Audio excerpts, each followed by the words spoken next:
Peace, peace, beautiful people. It's the kid J Nolan here, and I'm back with another music business video. Okay, so if you've been following my channel for the last few months, then you would know that I have a video that came out explaining how Snoop Dogg wasn't being paid from any of his previous work on Death Row. They took all of his publishing back in the days. They took all of his royalties. So the only money he ever made as a Death Row artist was when he hit the stage. Well, the tables have been infinitely turned because Snoop just acquired Death Row Records in totality. So on the Business Wire website, it says, entertainment icon, hip-hop legend, and entrepreneur Snoop Dogg today announced he has acquired the Death Row Records brand from MNRK Music Group, which is controlled by private equity funds managed by leading global investment firm Blackstone. Terms of the transaction were not disclosed. The deal comes on the heels of Snoop Dogg's latest album, BODR, being released on February 11th, 2022. What is BODR? BODR actually stands for Back on Death Row, and he actually has a song featuring Nas that's been previewed on Instagram. So I think it's called Back on Death Row as well. So if you haven't seen that, make sure you check that out as well. West Coast niggas, they leave that lead straight. And now you got bullets all in your dread head. If God for me, who could be against me? I guess all them niggas that's against me, they the ones stirring up the conflict. They try to make it out like I'm conflicted. Death Row Records has been home to a number of the most historic names in hip-hop and was Snoop Dogg's debut label.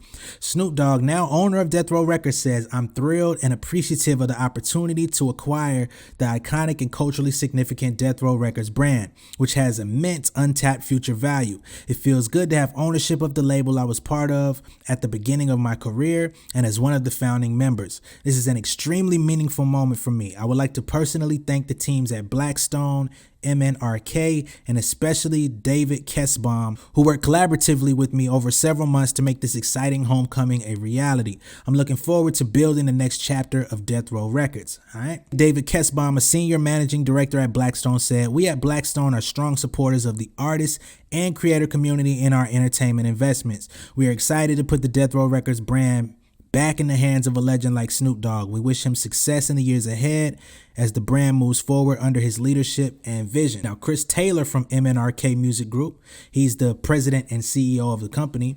He says, "Snoop is clearly the executive to take Death Row into its next 30 years. MNRK has been honored to oversee this legendary brand over the last decade and enjoyed introducing it to millions of new fans in 2021 through our award-winning 30th anniversary marketing campaign." All right, now let's talk about why this is important that Snoop Dogg has acquired Death Row Records. Now, in the previous interview that I mentioned where Snoop actually revealed that he didn't get paid off of any of that work, he talked about the fact that outside of like the old school hip hop radio stations, you really don't hear none of that music in circulation today. You know what I mean? Over the last 20 plus years, we haven't heard a lot of Death Row music being used in movies. Like California Love is one of those songs that you would think would be all over film and TV, especially film. Gin and Juice, all of that type of music that was put out at that time, none of that gets used anywhere, you know what I'm saying? Because Suge was in limbo. Suge had basically scared off all of the corporate people, all of the people in the music business. Nobody wanted to touch him with a 30-foot pole. Let's keep it a buck. So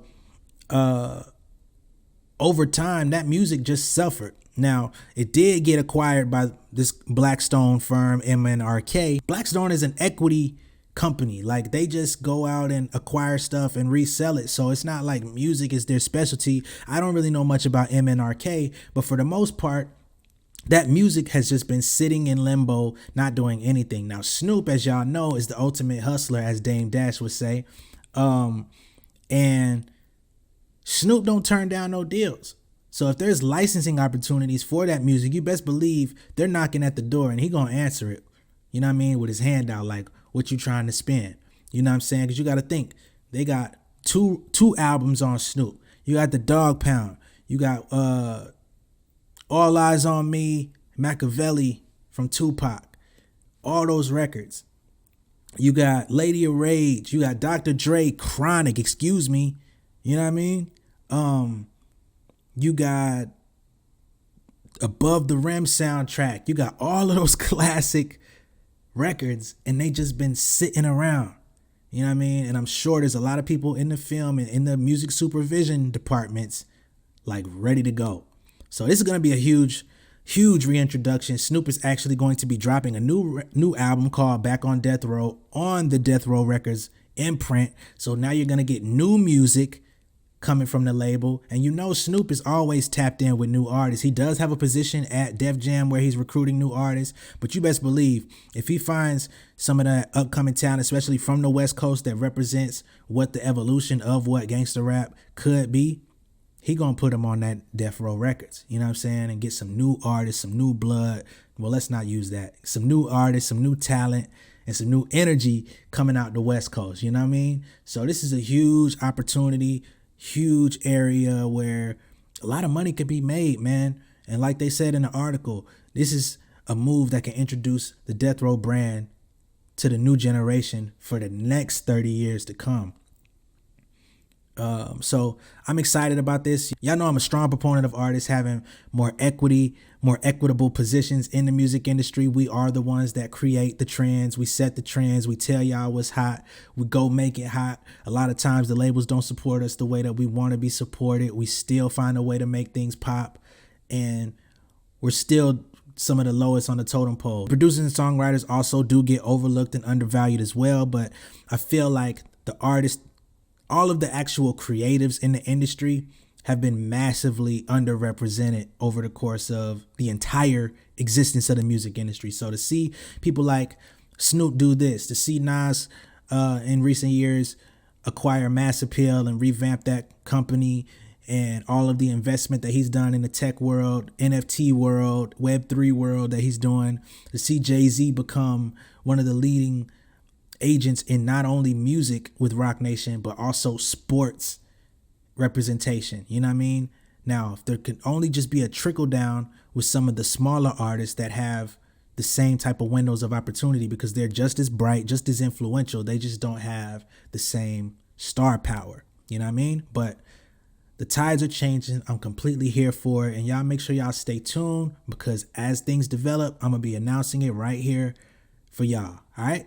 Much love and respect, y'all. Make sure you drop a comment down below, like, share, subscribe. We're trying to get to that 1K. Peace, y'all. Much love.